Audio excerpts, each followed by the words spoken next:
সেভেনের প্রবলেমটা কি বলেছে?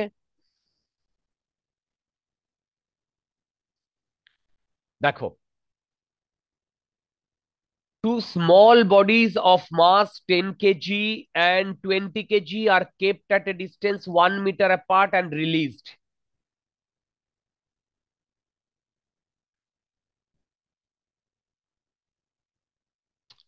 Ten kg, 20 kg, 1 meter apart are released.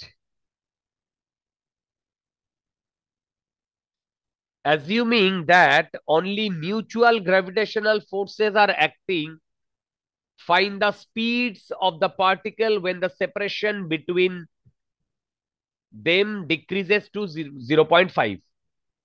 মানে যদি আমি এই দুটোকে ছেড়ে দিই, তাহলে এদের মিউচুয়াল গ্র্যাভিটেশনাল ইন্টারাকশনের জন্য 10 কেজিকে এই দিকে আর 20 কেজিকে এই দিকে ফোর্স দেবে। দেখো, 10 কেজিকে এই দিকে আর 20 কেজিকে এই দিকে ফোর্স দেবে।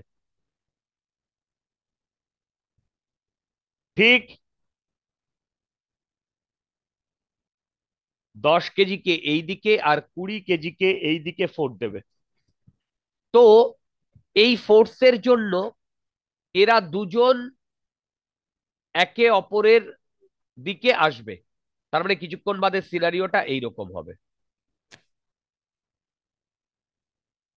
দেখো, কিছুক্ষণ বাদে সিনারিওটা এইরকম হবে। আমি কি বোঝাতে পেরেছি তোমাদের কনসেপ্টটা? Hello, hello, hello, hello. দেখো, আমি কি তোমাদের বোঝাতে পেরেছি কনসেপ্টটা?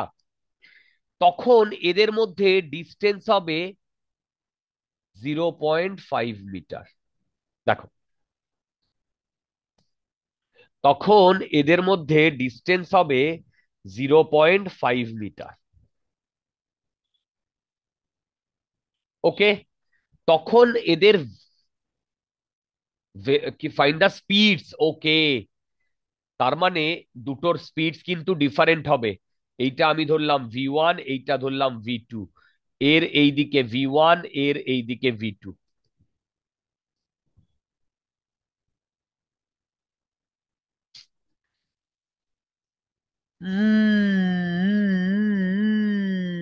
আচ্ছা, প্রবলেমটা কিভাবে করা যায় বলো তো?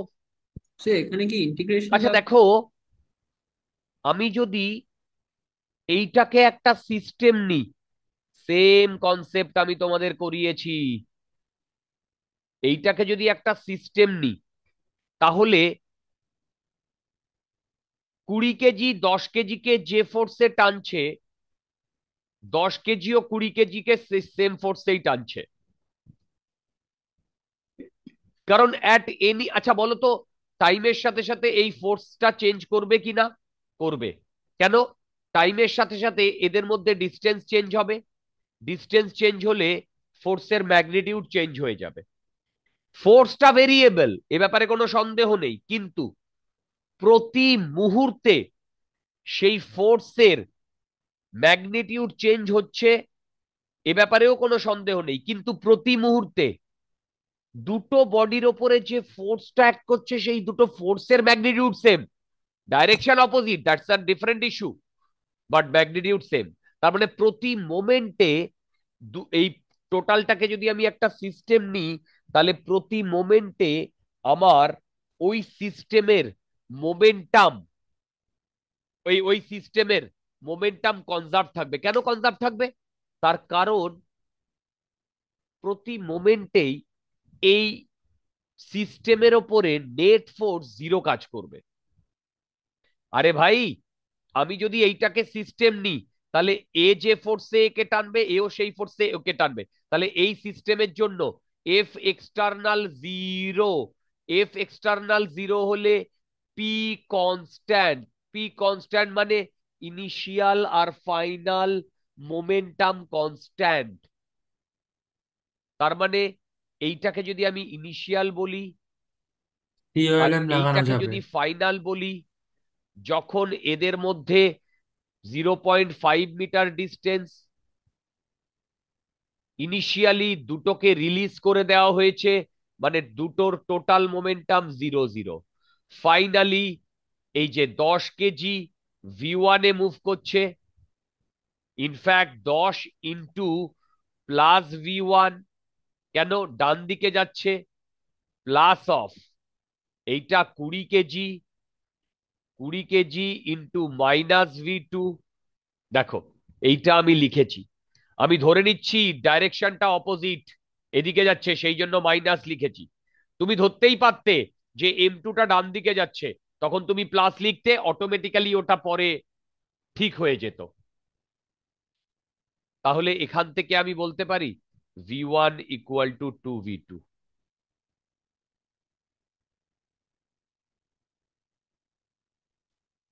V1 = 2V2। দেখো, তো V1 = 2V2 যদি হয়, তাহলে এখান থেকে আমি একটা ইকুয়েশন পেয়েছি। To be frank, I need to calculate V1 and V2। দেখো, আমাকে ক্যালকুলেট করতে হবে কি, V1 আর V2। তাহলে দুটো ইকুয়েশন আমার লাগবে। আমি একটা ইকুয়েশন পেয়েছি মোমেন্টাম কনজার্ভ করে, কেন এক্সটার্নাল জিরো। আর একটা আমরা এনার্জি কনজারভেশন করব। দেখো, কনজারভেশন অফ মেকানিক্যাল এনার্জি, আবার বলছি, কনজারভেশন অফ মেকানিক্যাল এনার্জি। এই কনজারভেশন অফ মেকানিক্যাল এনার্জি যদি আমি করতে পারি, দেখো, কনজারভেশন অফ মেকানিক্যাল এনার্জি যদি আমি করতে পারি, তাহলে আমাদের আর চিন্তা নাই। দেখো দেখো দেখো, তাহলে আমাদের আর চিন্তা নাই। ওকে, এবার কনজারভেশন অফ মেকানিক্যাল এনার্জি করতে গিয়ে বেসিক্যালি আমাকে ইনিশিয়াল আর ফাইনালটা লিখতে হবে। এবার তোমরা মোমেন্ট, কি বলে, তোমরা তো জানো গ্র্যাভিটেশনাল ফোর্স, এটা হবে -G 10 kg × 20 kg × 1 মিটার। আরে, দুটো পয়েন্ট পার্টিকেলের জন্য গ্র্যাভিটেশনাল ফোর্স কত হয়? -G m1 m2/r না? Hello hello hello hello. Sir. ঠিক, প্লাস দুটোরই কাইনেটিক এনার্জি জিরো। এটা ইনিশিয়াল মোমেন্টে আমি টোটাল এনার্জিটা লিখলাম। দেখো, ইনিশিয়াল মোমেন্টে আমি টোটাল এনার্জিটা লিখলাম। এবার ফাইনাল মোমেন্টে যদি আমি টোটাল এনার্জিটা লিখতে চাই, দেখো, ফাইনাল মোমেন্টে যদি আমি টোটাল এনার্জিটা লিখতে চাই, তাহলে এইটা হবে -G × 10 × 20 / 0.5, ঠিক, প্লাস হাফ। এবার kinetic energy half 10 × V1² plus half 20 × V2। দেখো, হাফ হাফ 20 × V2²। দেখো, এইটা ইনিশিয়াল আর এটা ফাইনাল, কোনো এনার্জি লস হচ্ছে না। এই টা ইকুয়াল টু, দেখো এইবার এখান থেকে আমি কি করতে চাইছি দেখো, 0.5, তো হ্যাঁ ঠিকই আছে।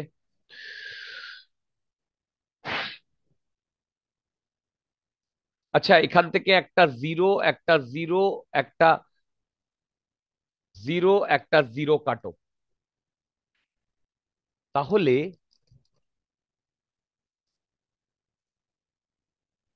জাস্ট এবারে ক্যালকুলেশন ডিয়ার। স্যার একটা প্রশ্ন আছে। স্যার আমারও একটা প্রশ্ন আছে। এবারে ক্যালকুলেশন দেখো, জি 20G -20G, এইটা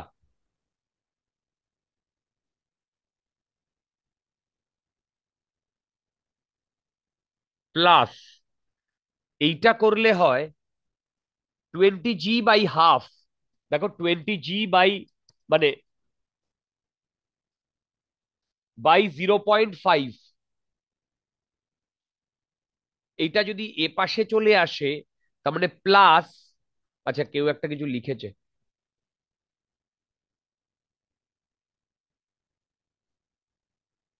পোটেনশিয়াল এনার্জি দুটোর বডি তো নিতে হবে।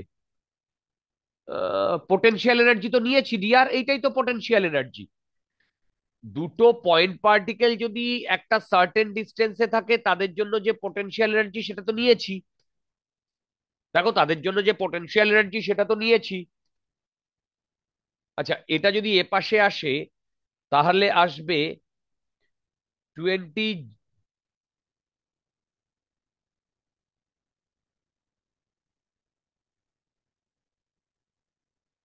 ফোর্স কনস্ট্যান্টটা বুঝিয়ে দেবেন। ফোর্স কনস্ট্যান্ট মানে ফোর্স তো কনস্ট্যান্ট নয়, যত কাছে আসবে তত এদের দুজনের মধ্যে ডিস্টেন্স কমবে। আর ফোর্সের যে এক্সপ্রেশন সেইটা G m1 m2/d² হয়, যদি এইটা m1 আর এইটা m2 হয়। দেখো যদি এইটা m1 আর m2 হয়, ও এফ এক্সটার্নাল, আচ্ছা দেখো আমি একে যত ফোর্সে টানছে এও একে তত ফোর্সেই টানছে, ম্যাগনিটিউড ওয়াইজ সেম। তাহলে এই ফোর্স আর এই ফোর্সের ম্যাগনিটিউড সেম, ডিরেকশন আলাদা। এই দুটো ফোর্সকে যদি আমি অ্যাড করি তাহলে জিরো পাবো। এই দুটো ফোর্সকে যদি আমি অ্যাড করি তাহলে জিরো পাবো। দেখো এই দুটো ফোর্সকে অ্যাড করলে জিরো পাবো। তার মানে এইটাকে যদি আমি একটা সিস্টেম ধরি তাহলে নেট এক্সটার্নাল ফোর্স কাজ করছে জিরো। এইটাকে যদি আমি একটা সিস্টেম ধরি তাহলে নেট এক্সটার্নাল ফোর্স কাজ করছে জিরো। দেখো নেট এক্সটার্নাল ফোর্স কাজ করছে জিরো, তো নেট এক্সটার্নাল ফোর্স যদি জিরো কাজ করে তাহলেই আমি কনজারভেশন অফ মোমেন্টাম ফোমেন্টাম লাগাতে পারি। ওকে, এবার এদিকে চলে এসো। এবার দেখো এইটা 20G divided by 0.5, okay, equal to, দেখো V1² মানে হাফ, হাফ, তার মানে আমি লিখতে পারি V1² বাই 2, এই যে এইটা, আর এই দুটো কাটলে প্লাস V2²। আচ্ছা এক মিনিট, এখানে কিছু বলে দিয়েছে?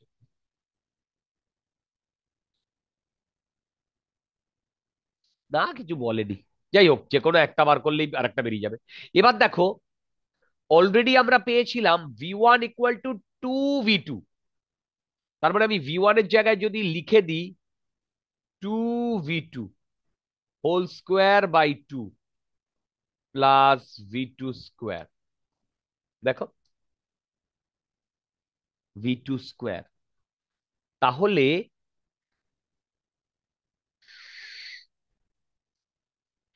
তাহলে আমার কি ভ্যালু আসছে বলো তো? এইটা আসছে, দেখো, 4v2 স্কোয়ার।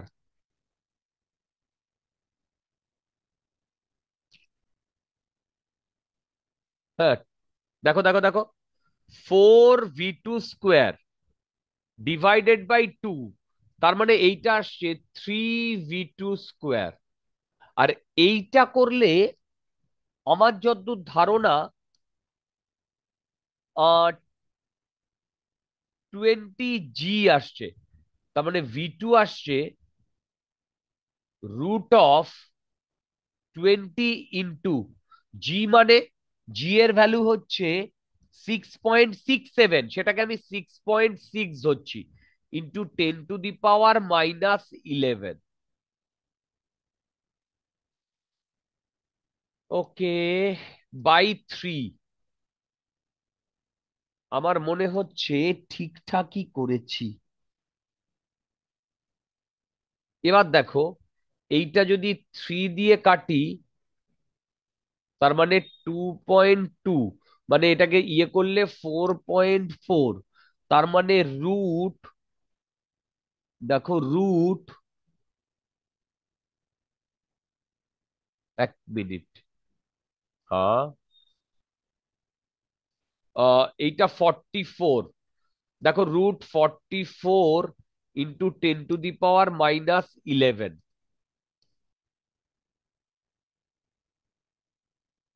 আচ্ছা, এটাকে আমি এইটা লিখতে পারি, দেখো তো, √4.4 ইন্টু 10⁻⁻5।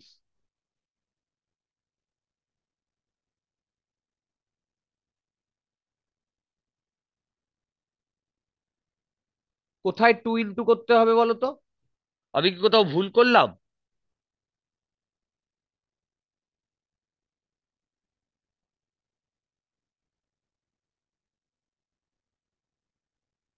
না, আমি তো কোথাও ভুল করিনি মনে হচ্ছে। ডিনোমিনেটরে 2? কোথায় ডিনোমিনেটরে 2? আরে এইটা তো ফোর, 4v2 স্কোয়ার হয়ে যাচ্ছে। তার মানে 4 আর 2 কেটে যাচ্ছে না? হ্যালো হ্যালো হ্যালো, যাই হোক, এইটাকে যদি আমরা ক্যালকুলেট করি,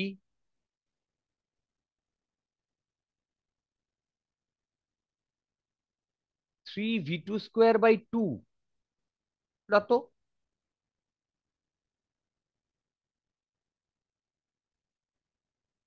না তো, না তো, না তো। এই বাকিরা বলো তো, বাকিরা বলো তো আমি ঠিক করেছি কিনা।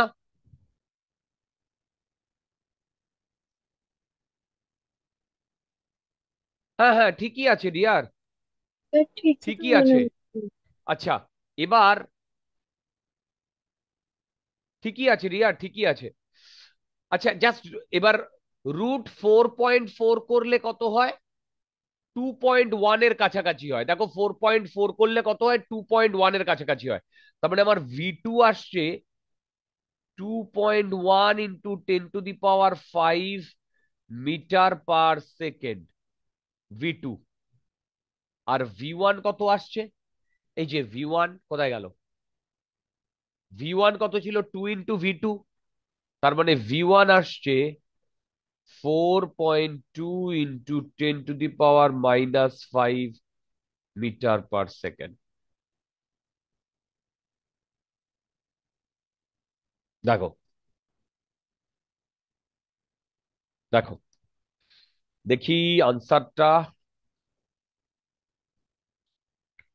হ্যাঁ, ঠিক আছে, একদম ঠিক আছে। দেখো, একদম ঠিক আছে। ওকে, ফাইন। নেক্সট প্রবলেমে চলে যাই। 8।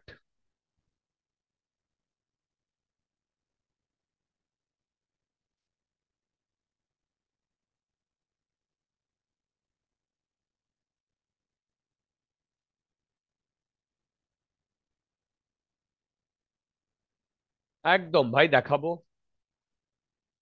দেখো, পুরো ক্যালকুলেশন করে করে দেখাচ্ছি, পুরো ক্যালকুলেশন করে করে দেখাচ্ছি।